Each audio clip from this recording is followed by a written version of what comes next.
நிறைய பீஜ மந்திரங்கள் இருக்கு. ஒவ்வொருத்துக்கும் ஒவ்வொரு பீஜ மந்திரம் இருக்கு. அந்த ராசிக்கு உண்டான பீஜ மந்திரத்துல கூட நீங்க உச்சரிச்சு அந்த நாளை நீங்க தொடங்கும் போது உங்களோட எனர்ஜியை நீங்க ஆக்டிவேட் பண்றீங்க. இன்னொரு எக்ஸாம்பிளா சொல்லணும்னா ஸ்ரீம், இது ஒரு பீஜ மந்திரம். ஓம் ஸ்ரீம் க்ரீம் தீம் தம், இந்த மாதிரி நிறைய பீஜ மந்திரங்கள் இருக்கு. இதெல்லாம் நம்மளோட வாழ்க்கையில நம்ம இது வரைக்கும் பயன்படுத்திட்டு தான் இருந்தோம். ஆனா எதற்காக பயன்படுத்துறோம் அப்படின்னு தெரியாமையே பயன்படுத்திட்டு இருக்கோம். இப்ப நீங்க கோவிலுக்கு போயிட்டு ஒரு அர்ச்சனை பண்ணீங்கன்னா கூட அங்க என்ன சொல்றாங்க, இந்த மாதிரியான பீஜ மந்திரங்கள் சொல்லி தான் அந்த எனர்ஜியை ஆக்டிவேட் பண்றாங்க. அப்போ நீங்க என்ன பண்றீங்க, கையெடுத்து இப்படி கும்பிட்டு நீங்க பிரார்த்தனை செய்றீங்க. அந்த பிரார்த்தனை நிறைவேறணும் அப்படிங்கிறதுக்காக தான் அந்த மந்திரங்கள் அங்க சொல்லப்படுது. சரி, நான் சிம்பிளா இந்த பீஜ மந்திரம்லாம் சொல்லாம எப்படிலாம் ஆக்டிவேட் பண்ணலாம் என்னோட எனர்ஜியை, நல்ல வார்த்தைகள் நிறைய பயன்படுத்த ஆரம்பிங்க. நான் நல்லா இருக்கேன், நான் ஆரோக்கியமா இருக்கேன், நான் நல்ல செல்வ செழிப்போட இருக்கேன், எல்லாத்துலயும் விஸ்வரூப வெற்றி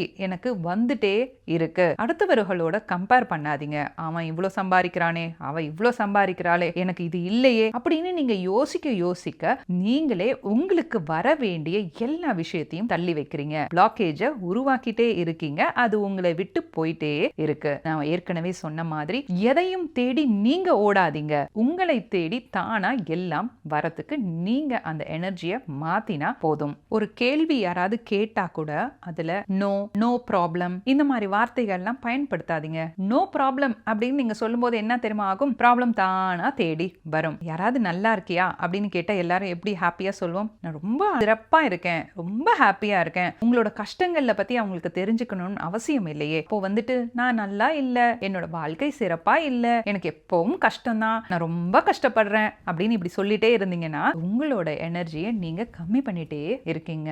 யார் எப்போ நல்லா இருக்கீங்களா அப்படின்னு கேட்டா உற்சாகமா, எவ்வளவு ஒரு மன வருத்தம் இருந்தாலும் கஷ்டங்கள் இருந்தாலும் அழகா ஒரு புன்னகையோட சிரிச்சுட்டே சொல்லுங்க, நான் சிறப்பா இருக்கேன் அப்படின்னு சொல்லுங்க. அப்போ ஆட்டோமேட்டிக்கா அந்த எனர்ஜி உங்களுக்குள்ள வந்துட்டே இருக்கும்.